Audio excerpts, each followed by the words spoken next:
Is that whistle the same as yours, Percy? Oh, yes, sir. Exactly the same.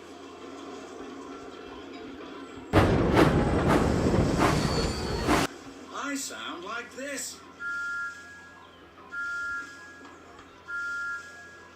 Now pick a whistle that sounds like Thomas's. Well done. That sounds just like you, Thomas. Yes, it does. I'm sure everybody knows my whistle.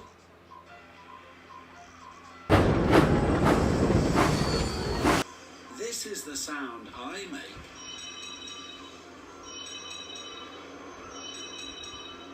Which one sounds like Toby? Just listen. Perfect. That's your bell, Toby. Yes, I'm very special, having a bell instead of a whistle. Yes, Percy. And I'm sure he'll be